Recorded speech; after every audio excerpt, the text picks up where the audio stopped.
Eu tau no mai le whionga ia lai po le whionga langa ftasi a fui mono nei tai au malo le usu fui mono. Halo, ia o te manatu o leo te ato whelua i mga whitau so i fua. Le lofu malanga le la. Mauki no o mga omi o poto. Ia, patalo fatu pa ia male malo so tatu atu. No, ia, fualo fatu tatu company o le PGI. Ni tai au, ia po whela watawhala whapea ma futa mai ai. Good morning. Good morning. Wako a fo ingi a kua le isi fui mono. Renga ma whelua e mono. Saula kala mai ai la kotona me leo fai mai. Ola i siua i ol PGI lea. E tau wale mele ko visirengi. O feo fui mono i lua sa. Sa uma. Mai rula ei. Mai rula ei pink. Ia, o skaini whaaswala i de fo. Koia se kupea. Ko inga skeli e ma pesa o kalonga ka me ki o ie lenga ka fufusu. Fai mea leska me kiki. Sawa mambawa lo kamai. Mai leska me kiki. Nganu lo kamase o lo kapi. Nga kiki lo kamase polo. Fai mai. Ora kamai kiki ma polo lo si ko o le si po. Nga mua for serau mika. Mua se lo serau mika. Ala lo kama. Mai vai. Fai mai lo kinga. Sawa mamalo kama. Ba nga vala for fai o ko veau.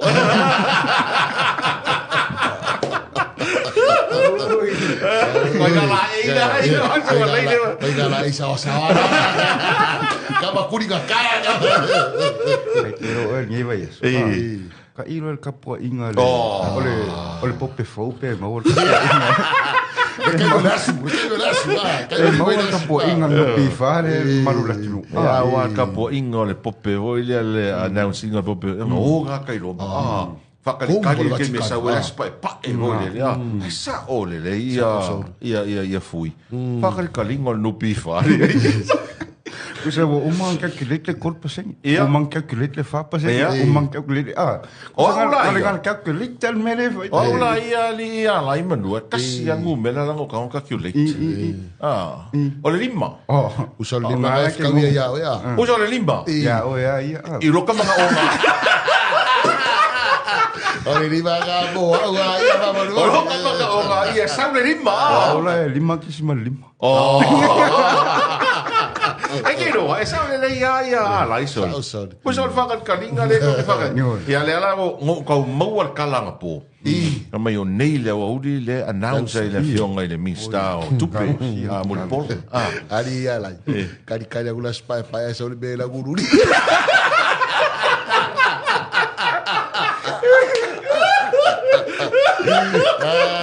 Ai de popo ki uiga se que escrava.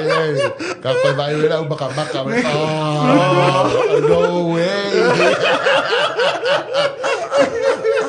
Ewan, el mele ka karngo, oi ka faso. Ora me sa oia. Ka fai situaio no pifa. Ia. Sa ke kauanga o omi le vai aso nei. Ona o tapenanga. Mo ofu ha onga fana. Ara ko fai no wakari. Ofu lo fu kwai mele lo kula sa. Sei mawala pasenge vai aso fa kauro lo fa. Kusala a fu ai. O la o aluala te mama tina su el tupe verso ne. Ela ngai de fakari el nupi faro fu o ngama la kwa ngor ka mai. Su ela ngai fakawele nei matai au. O le expectation la taru tangata ni mala fa sa fanga nupi fa.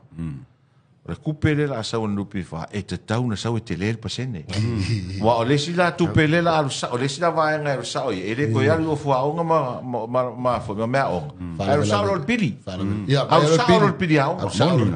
O le ala le winga la nga o la fa kalanga. Me ngara ingo ka post de lima pasenge. A fai o tuai. Saula se mea mo piri au. Fasu pa e mea. Tari mai. Ia da sururi. O sa fa pasenge ka usanga le. Ia ka fa le winga nga o fa. Ka ulanga at least 4%. Ele ma fainga la lo mai. Ele ma fainga ko ya kua. Ya ma kua la le winga la fa taranga ki fu. O le fa pasende le na yel to saran se vai tune. O le fa pasende le a lautimu ia. Insta tupe. A o malo tausi. E mo ia o le ai pinga vai lo inga malo. A o le malo tausi le o le fast. Le la tu la mai ia la auli mai foi. mulpola. Ka kaulanga o fa pasenge. Ko nga town mai. Ka kau ava pe ku mau fa pasenge wa ku sala ma ki mo ke me. Ai ava pe vai to no sa si la la ki mo ke me. Al me la ku le limba. Ari fui. O ma ko ngari pese tu e pia soia. Tawa na.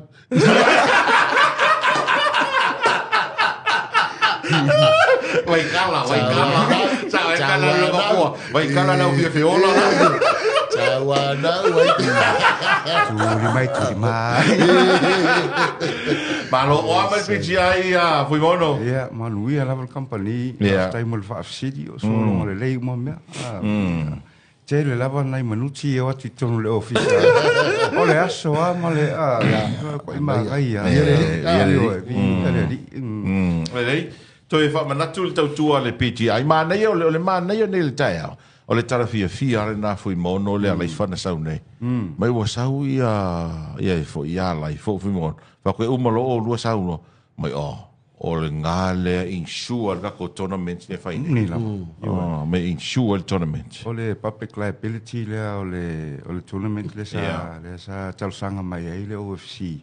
Ia le la ka va tatu company mo fa la ve fa fo se I te wa afia nisi o le malu la tunu. Le awai atu le tournament winga lo fam talanga ia te wa se sisi. Pe la ve se ta vale pe tupus fa la vela ve o fai de talonga e ongo accountable ai le tournament cover tatu public liability ta ua tele tu langa le mai se mo tournaments fa va malo involve ai international teams wa fa longo tone so no nga fui mono ku so isi criteria o tournament ia fa va malo le so nei ia le insure fa malo sia mai se ala ia au ye malanga mai atu no mau e mana o mia fo na to travel insurance o le mea lana e patino le atunu a fa pela e fai malanga ku fo isi au sa moa mai o fia nga ia tu sisi atunu e mana o mia fo na to travel insurance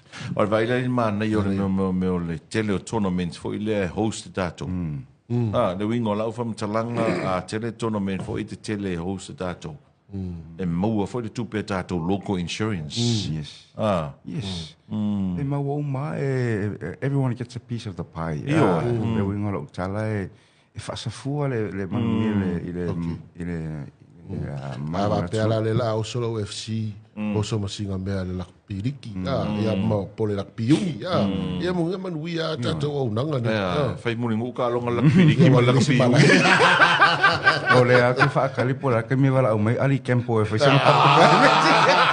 ya sao o le se wa ngale ka fa fai se la ko insura me se la va ngale le agent le hosting le tu fantasia big event ava pe ko nga public gathering sa penga e ka ka nga fai se liability or whoever is hosting or organizing the event ia con que ouvi mai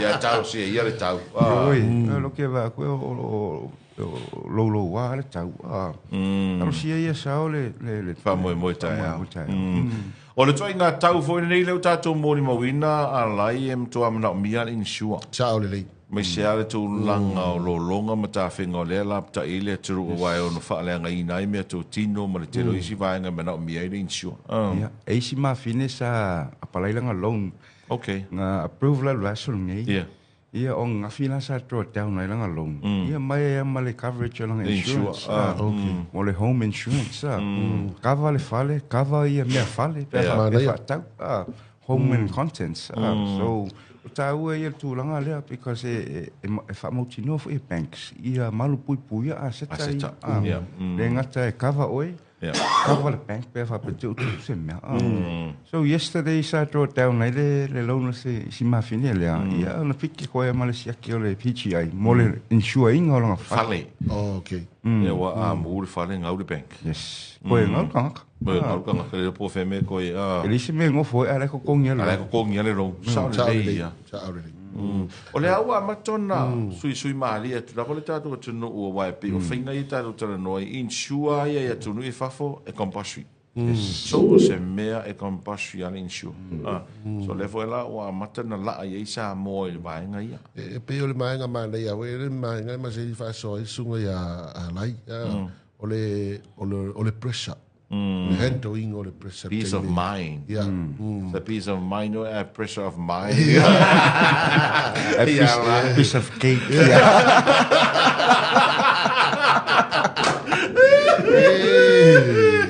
Yeah, o le si au nanga sa ele ngali sa to nei. I mean this week. Yeah.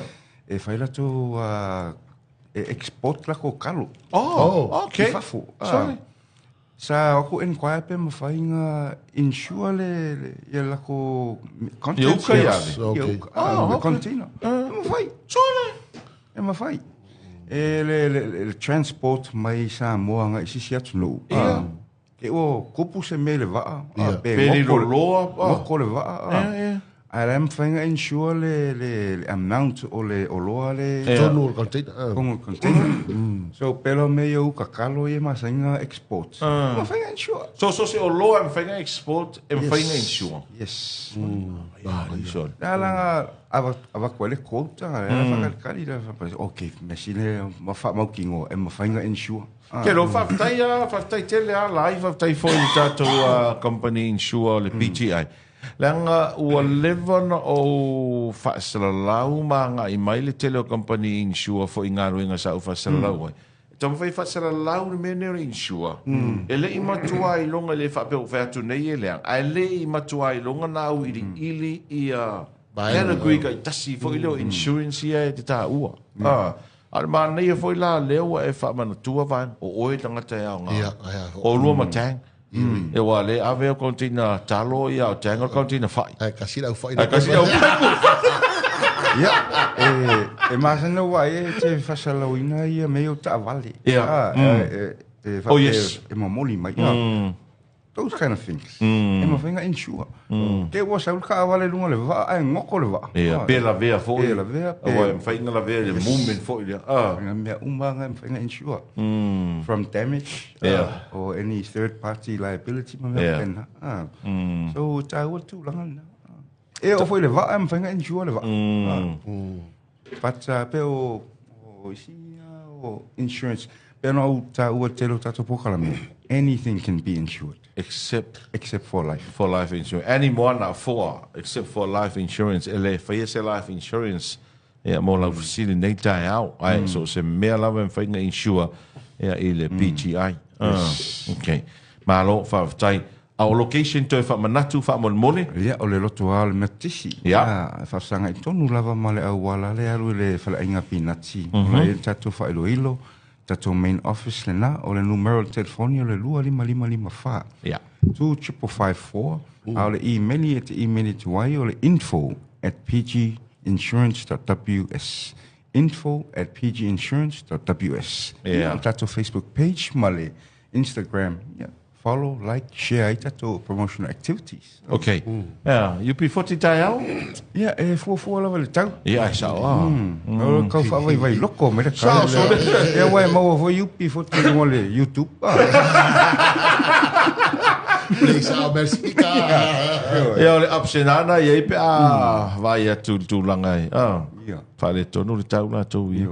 Yeah, se ilo. Ilo po fe angel sa vidi. Ole talo le i tau sia le tau. You know, ele tau ngofia le fai ngofia me se la to le tapenanga fa mo moi.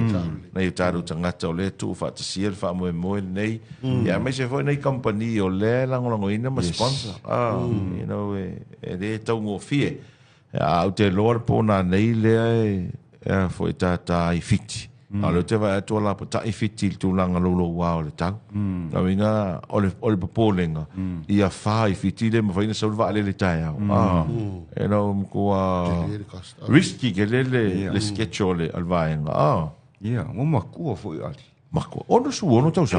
Yeah, I can see he looks very old. Well, tu san mas. Eu kusa. Eu o mai o lip sync le me. O lip sync le me. Kilo non stop. Lui non sta qua. Ma kaya fa mo konga. I think le konga le konga le siaso. Ia e pese le po le si asu. Ia la maua malolonga e o konga ma o fiki. O fiki la o le whawhitauri o le tau. Ia ma tātou i Samoa nei. Ia maka ko. Ia mea it's out of our control ngai mea. Saoli. Al kakaro le li maua se tau langi le awai ele stanga tola o mun whatau le tiki. Oh yes. Ai ngā o atai au ai wa ia koe makua ki munga. E ma li e le atu. O ke whaalongo i... Ka awhele le tiki. Whaalongo aku o ova ma le valus fulpasenge le sold out. O ke lo au nge ia pe umai ai se tikitsa. Wala ngā alu ngā ko fia wa ai a. Ia. Anka le ngā ko whiolo mai au la iki o... Aurele. O I got you, babe. Red wine mai a. Ia ai pe o iungi leo te vai atua ina ta amilo i tono Afrika i saute. Wow. Sangal nei. Ia o aku ke kele la. Kasi ale population no. Ia o ke mana tual malanga mai ri upi fotile malanga mua mai nei. O ke manga kual malanga mai ngari upi fotile ko fa kope ko le ambulance kai. Wa ku sa la e ka penga e o mai lungo le stage. La kule ambulance va kule o ke sengi. E kau fa manga vai di se di ora fa i ko le fa manga va vela. O le si la challenge kele ngai kamai o le tau. Kai e le vevela. Le manuia fo fuanga mata penanga fa te tele mo le no nei tai au fui mono. Ya me si le mari no atu le tele vai ngai au si le fiele te no le tato insurance. Me se foi mo utai e fa mo li exporta ngai fafo. Ya. Whaftai fo i tonu mataua i ma soa tau ia nua mo le awa no nei tai au. Manuia le tua i fufuanga le tatou atunu au alo tu fo i whai unga le niwa i aso. Take care, stay safe and God bless.